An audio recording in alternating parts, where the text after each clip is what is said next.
JD রান্নাঘরে আপনাদের সবাইকে স্বাগত। আজকে রান্না করব মাছের ডিমের বড়া। এই যে মাছের ডিমগুলোকে এরকম করে ছোট করে কেটে নিয়েছি।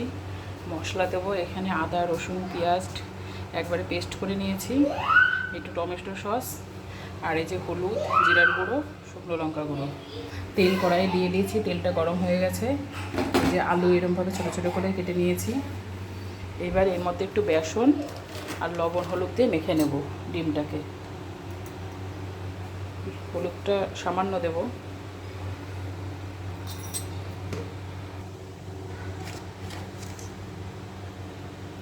লবণটাও অল্প দেব।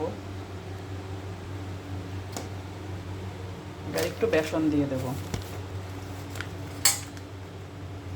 বেসন বেশি দেব না, খুব সামান্য দেব। এবার এটাকে মেখে নেব। চলো মেখে নিয়ে তারপরে আসছি। এই যে মেখে নিয়েছি, এইবার ছোট্ট ছোট্ট করে দিয়ে দেব। এই যে এরকম ছোট ছোট করে তেলের উপর দেব।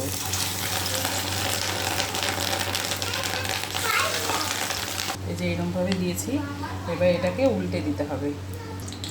এই যে কি সুন্দর হয়ে গেছে, একদম চপের মতো। এবার এটাকে উল্টে দেব, আস্তে করে উল্টাতে হবে যাতে তেলটা না থাকে।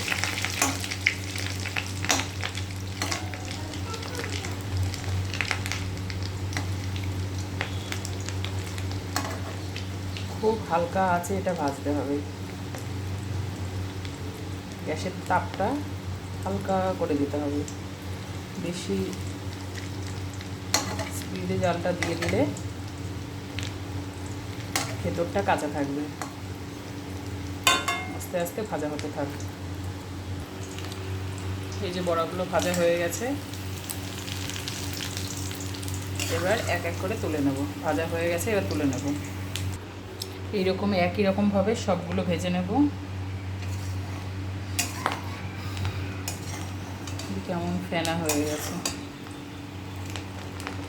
বড়াই দেখতে পাচ্ছি না, ডিমগুলোকে দেখাই যাচ্ছে না।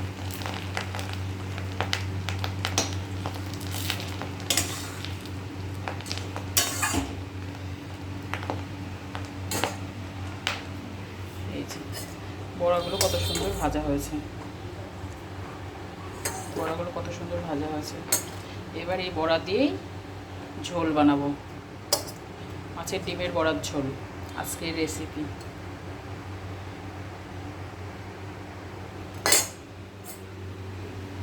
আপনারাও এরকমভাবে মাছের ডিম শুধু বড়াও খাওয়া যায়, ঝোলও খাওয়া যায়। আমি ঝোল ঠিক না, বেশ কষা কষা করবো আজকে, একদমই আলাদা একটা রেসিপি।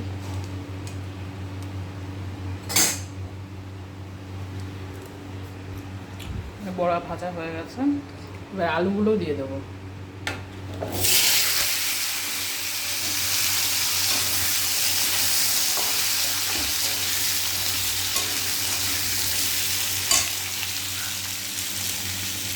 আলুর মধ্যে সামান্য একটু লবণ দেবো।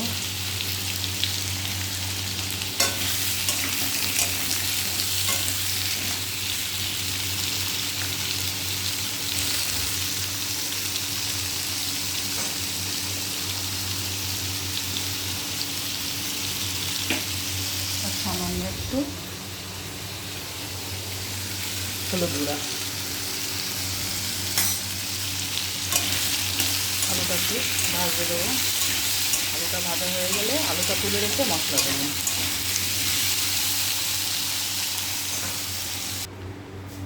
এই যে আলু ভাজা হয়ে গেছে, এইবার সামান্য একটু গোটা জিরে সোমবার দেবো, খুবই অল্প, আর একটা শুকনো লঙ্কা।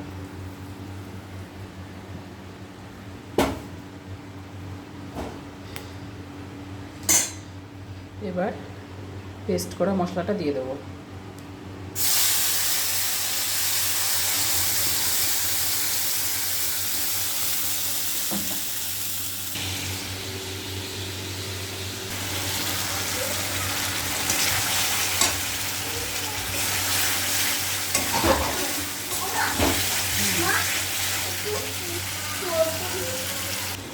এই যে আলুটা দিয়ে দিয়েছি এর মধ্যে, আলুটা একটু কষা হতে থাকে।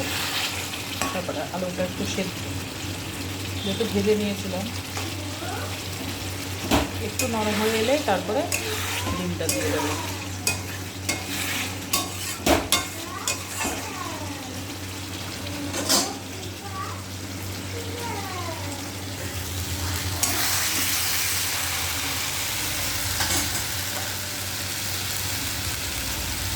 এবার সামান্য চিনি দিয়ে দেবো। চিনি দিলে তরকারির স্বাদটা একটু ভালো হয়। মশলা কষা হয়ে গেছে, এবার জল দিয়ে দেবো।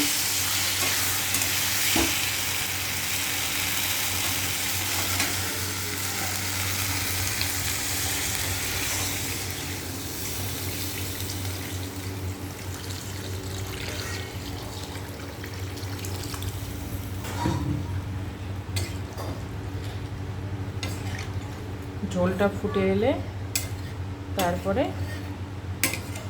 ডিমগুলো দিয়ে দেবো। ঝোলটা ফুটুক।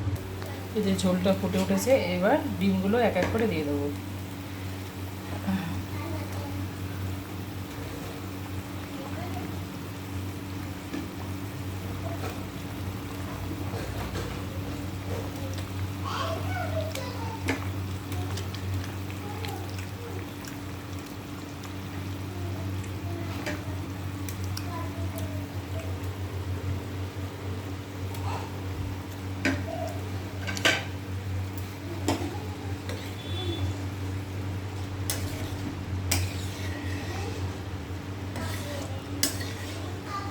যেহেতু ডিমের বড়ার ঝোল, এই জন্য একটু ঝোলটা ঝোলে ঝোলই রাখবো।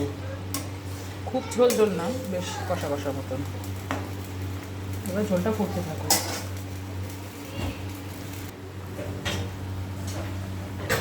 ঝোলটা ফুটে এসছে, কত সুন্দর একটা কালার হয়েছে। আর একটু শুকালেই নামিয়ে দেবো।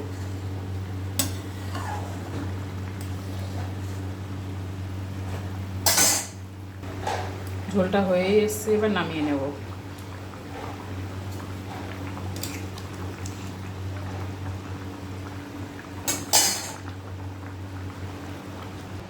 এই যে মাছের ডিমের বড়ার ঝোল রেডি হয়ে গেছে।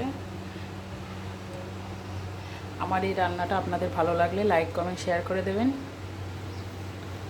আর চ্যানেলটি সাবস্ক্রাইব করবেন। বাই।